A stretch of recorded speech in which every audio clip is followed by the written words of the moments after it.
'డాకు మహారాజ్' సింపుల్‌గా ఈ సినిమా ఎలా అనిపించిందో చెప్పాలంటే, అసలు ఇంటర్వెల్ అయిపోయేసరికి, ఫస్ట్ హాఫ్ అయిపోయేసరికి దీనమ్మ ఇదిరా సినిమా అంటే 10 సార్లు వచ్చేయాలిరా ఈ సినిమాకి అనుకున్నాను. సెకండ్ హాఫ్ అయిపోయి క్లైమాక్స్ అయిపోయిన తర్వాత, వద్దురా బాబు ఒకసారి వచ్చి మంచి పని చేశావు ఈ సినిమాకి, 10 సార్లు వద్దొద్దు ఒకసారే బెటర్‌లే అనిపించింది. అదనమాట మ్యాటర్.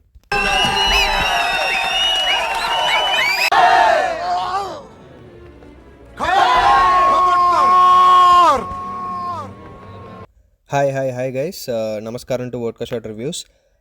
సో ఇప్పుడు సింపుల్గా మీకు ఈ సినిమా 'డాకు మహారాజ్' ఎలా ఉందో చెప్పాలంటే ఒకటే ఒక మాట అండి.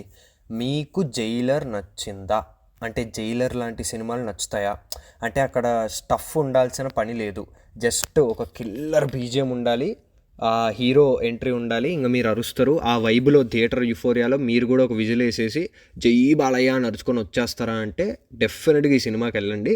జైలర్ అంత కాకపోయినా పర్లేదు, మిమ్మల్ని డీసెంట్గానే ఎంగేజ్ అయితే చేస్తుంది. మరీ మీకు తలనొప్పి అయితే తెప్పేదు, పర్లేదు బాగానే ఉంది, పర్లేదులే అన్న ఒపీనియన్తో బయటకు వస్తారు. లేదు మీకు అస్సలు ఇలాంటివి నచ్చవు అంటే కొంచెమైనా స్టఫ్ ఉండాలి, స్టఫ్తో పాటే ఎలివేషన్ ఉండాలి అనే టేస్ట్తో కనుక మీరు ఉంటే అస్సలు ఈ థియేటర్ వైపు కూడా వెళ్ళకండి, మీరు ఒక పెద్ద తలకాయ నొప్పితో బయటకు వస్తారనమాట. అండ్ ఇప్పుడు నాకు ఎలా అనిపించిందో చెప్పాలంటే కూడా అంటే పర్లేదు అన్నట్టు ఉందండి. అంటే బిలో యావరేజ్కి ఏదో అట్లా ఊగుతుందన్నమాట బొమ్మ. బికాజ్ నేను జెన్యున్గా చెప్తున్నా, ఇంటర్వెల్ దాకా అయితే సినిమా ఒక రేంజ్లో ఉంది. ఇంటర్వెల్ వచ్చేసరికి ఈవెన్ దో కొన్ని జెనరిక్ సీన్లు ఉన్నా పర్లేదు, ఓవరాల్ ఓకే ఎంగేజ్ అయితే చేసింది, హైప్ అయితే ఉంది. నేను అరిచినా కూడా చాలాసార్లు జై బాలయ్య అని అరిచాను, ఓకే బాగానే ఉండే. ఇప్పుడు ఉంటుంది ఇంకా సెకండ్ హాఫ్ అనుకుంటే ఏం ఉండదన్నమాట అక్కడ. ఇట్స్ లైక్ ఫస్ట్ ఎగరడమే మంచిగా జుయ్యి అని చెప్పి గాల్లోకి ఎగిరిపోద్ది సినిమా. ఓకే ఇప్పుడు బ్లాస్ట్ అవుద్దిరా ఇప్పుడు ఉంటుంది అని సెకండ్ హాఫ్లో మీరు చూస్తుంటే బ్లాస్ట్ అవ్వకుండా తుస్ అని చెప్పి కింద పడిపోద్ది అనమాట. ఇదేంట్రా ఇది అనుకుంటారు మీరు. అంతే, స్టార్టింగ్ నుంచి మంచి హైప్ సీన్లు ఉంటాయి. ఎస్పెషల్లీ ఒక ఫైట్ సీన్ ఉంటుందండి అడవిలో, మీరు ట్రైలర్లో కూడా చూసే ఉంటారు, ఫైర్తో ఉంటుంది ఒకటి. అబ్బా క్రేజీ ఫైర్ సీన్ అది. మీరు అంత ఫైర్ సీన్ చూసిన తర్వాత ఇప్పుడు స్టార్టింగే ఈ రేంజ్లో ఉందంటే క్లైమాక్స్ కూడా ఇదే రేంజ్లో ఉంటుంది అని అనుకుంటారు కదా. క్లైమాక్స్ అసలు పిచ్చ కామెడీగా అయిపోద్ది. ఎంత కామెడీగా అయిపోద్ది అంటే ఒరే ఇదేంట్రా చచ్చిపోయాడు విలను, ఒరే అయిపోయింది సినిమా అనుకుంటారు. అక్కడ పాపం మన తమనన్న ఎంత ట్రై చేసినా ఏముండదన్నమాట, అదేంటి అయిపోయింది సినిమా అన్నట్టు ఉంటారు మీరు. అండ్ స్పెషల్ మెన్షన్ టు మన టెడ్డీ అన్న తమన్ గారండి. అబ్బా ఏం కొట్టావన్న బీజిఎం, ఏం కొట్టావు అసలు. నేను ఇంకా అదే ట్రాన్స్లో ఉన్నా అసలు.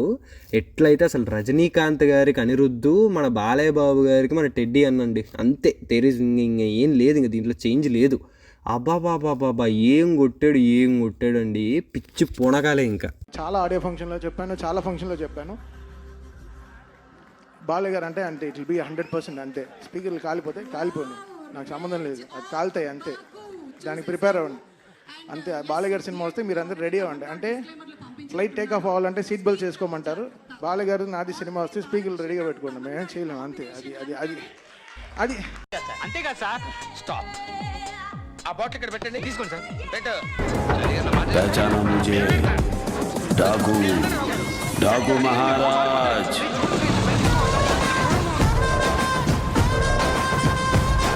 ఓకే, సో ఇప్పుడు ఫస్ట్ నుంచి కొంచెం కవర్ చేస్తే సినిమాని, ఫస్ట్ నుంచే లైట్గా ఈ సినిమాలో ఉన్న ప్రాబ్లం మీకు కనపడతా ఉంటుందండి. ఏంటంటే విలన్స్. అంటే ఇప్పుడు ఆబ్వియస్లీ నాకు తెలుసు ఇది బాలయ్య బాబు సినిమారా, విలన్ హీరో అయింది, హీరో తొడగొడితే ఎగరాలి అన్నట్టు ఉంటారు. బట్ విలన్ అప్పుడప్పుడైనా కొంచెమైనా కష్టపెట్టాలి కదా హీరోని, అంటే కొంచెమైనా ఛాలెంజింగ్ ఉండాలి కదా. మీరు యాజ్ అన్ ఆడియన్స్గా అరే ఇప్పుడు ఏమవుతుందో, అరే హీరోని లాక్ చేస్తాడు విలను, ఎట్లా హీరో ఇప్పుడు ఏం చేస్తాడు అన్న ఒక టెన్షన్లో ఉండాలి కదా. ఇక్కడ అట్లా ఏముండదు. స్టార్టింగ్ నుంచే దీనమ్మ డజన్ కంటే ఒక పావు ఎక్కువ మంది విలన్లనే ఇంట్రడ్యూస్ చేస్తాడు డైరెక్టరు. సరే ఓకే అనుకుంటారు. స్టార్టింగ్లో అయినా ఓకే మన బాలయ్య బాబు గారికి ఒక బ్యాక్ స్టోరీ ఉంది, సరే అందుకే ఇలా చెడు కూడా ఆడేస్తున్నారు అనుకుంటారు. యాక్చువల్ విలన్లు ఎవరైతే వస్తారో పిచ్చ కామెడీగా ఉంటారు వాళ్ళు. సింపుల్గా అంటే మన హీరో వెళ్ళిన ప్రతిసారి ఎవరినో ఒకటి నరికేస్తాడు. 3 బ్రదర్స్ ఉంటారు. ఫస్ట్ వెళ్ళినప్పుడు ఒకడు నరుకుతాడు, సెకండ్ వెళ్ళినప్పుడు ఒకడు నరుకుతాడు, ఇంకా లాస్ట్ క్లైమాక్స్లో ఇంకోటి నరుకుతాడు. అది అంటే ఇప్పుడు విలన్ ఎంత డేంజర్గా ఉంటే హీరో వాడిని చంపినప్పుడు అంతే మనకి అంటే మనం కూడా అరే దీనమ్మ ఇద్దరు చంపాలి అని ఫీల్ అవుతాం కదండి. బట్ ఇక్కడ అదే మిస్ అవుతుంది అనమాట.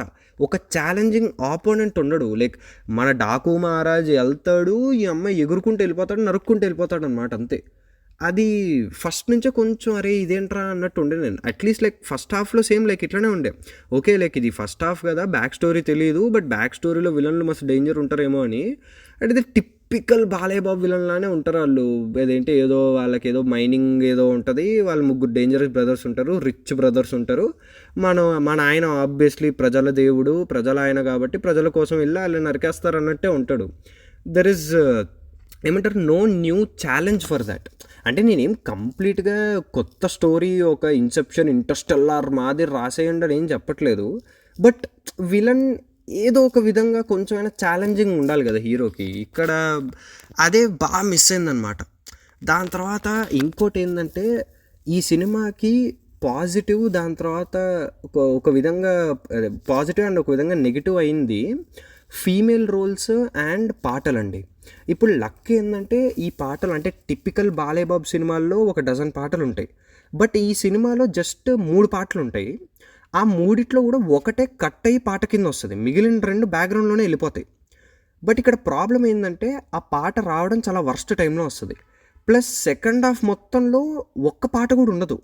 సో ఇమాజిన్ లైక్ ఒక్క కట్ అయ్యి పాట కూడా లేకుండా మొత్తం యాక్షనే ఉందంటే దాన్ని ఏదో ఒక ఇంట్రెస్టింగ్గా రాయాలి కదా. బట్ చాలా టిపికల్గా ఉంటుంది. ఏమంటారు మన విలన్ వస్తాడు, భయపడతాడు, హీరో వెళ్తాడు, నరుకుతాడు అన్నట్టే ఉంటుంది. అండ్ స్టార్టింగ్లో అసలు ఊర్వశి రౌతేలా గారి క్యారెక్టర్ ఉంటుందండి. అసలు ఎందుకు మన డైరెక్టర్లు ఇంకా ఇలాంటి క్యారెక్టర్లు రాస్తున్నారు, ఇట్లా చేస్తారో కూడా తెలియదండి. ఆవిడ్ని ఒక పోలీస్ ఆఫీసర్ కింద ఇంట్రడ్యూస్ చేస్తారు. ఆ ఇంట్రడక్షన్ షాటే ఎంత వర్స్ట్గా ఉంటుందంటే ఆవిడ యోగా చేస్తూ ఉంటారు అండ్ చాలా వర్స్ట్ ఇంట్రడక్షన్ షాట్ ఉంటుంది అది. ప్లస్ దాని తర్వాత వాళ్ళు ఏదో అంటే ఇదేం స్పాయిలర్గా టెన్షన్ పడకండి, బట్ వాళ్ళు ఏదో లైక్ బాలయ్య బాబు ఆ చిన్న పాప ఊర్వశి రౌతేలా విలన్స్ నుంచి తప్పించుకొని మన బాలయ్య బాబు విలన్స్ని చెడు కూడా ఆడిన తర్వాత అడవిలో కార్ బ్రేక్ డౌన్ అయి ఉంటారు. అక్కడ ఊర్వశి రౌతేలా గారు బాలయ్య బాబుని ఇమాజిన్ చేసుకొని ఒక ఐటమ్ పార్ట్ ఇమాజిన్ చేసుకుంటారు. అండ్ ఆ ఐటమ్ పాట దబిడి దిబిడి గురించి మనందరికీ తెలిసిందే. లైక్ చాలా వర్స్ట్ ప్రాబ్లమాటిక్ స్టెప్ ఉంది. బట్ ఏమో లైక్ నేను వెళ్ళిన థియేటర్ అయితే ప్యాక్డ్ ఉండే అండ్ చాలామంది అరుస్తుండే ఆ స్టెప్కి. బట్ నాకైతే అలాంటివి నచ్చవు అండ్ ఐ హోప్ దాట్ ఫ్యూచర్లో అయినా ఇవి తగ్గుతాయని. సో లైక్ ఇవన్నీ పక్కన పెట్టేస్తే వేరే ఫీమేల్ యాక్టర్స్లు కూడా ఉన్నారు. చాందిని చౌదరి గారు ఉన్నారు, ప్రజ్ఞా జైస్వాల్ గారు ఉన్నారు, అండ్ శ్రద్ధా శ్రీనాథ్ గారు ఉన్నారు. వీళ్ళ 3 కూడా ఏదో టిపికల్ రోల్స్లో ఉంటారండి. లైక్ ఎస్పెషల్లీ చాందిని చౌదరి గారితో అయితే నేను చాలా డిసప్పాయింట్ అయ్యాను. Because she's a very like competent actress. But చాలా చాలా లైక్ వేస్టెడ్ అనమాట తను ఈ సినిమాలో. అసలు ఏం రోలే ఉండదు తనకి. సో ఓవరాల్ మళ్ళీ చెప్పాలంటే బ్యాక్గ్రౌండ్లో తమనన్న mass, on screen Balayya Babu గారి మాసు. సో ఈ 2 చాలు మాకు టైం పాస్ అయిపోద్ది అనుకుంటే సినిమా కూడా పెద్ద లెంత్ ఉన్న సినిమా కాదు, just like 2 hours 27 minutes. So maybe వెళ్ళండి, మేబీ మీరు పర్లేదు డీసెంట్గానే ఎంగేజ్ అవుతారు. లేదు మాకు just on screen off screen మాసులు కాదు, కొంచెం స్టోరీ కూడా ఉండాలి అంటే కనుక వెళ్తే తలనొప్పి అనమాట. సో అది matter. Okay, thanks for watching.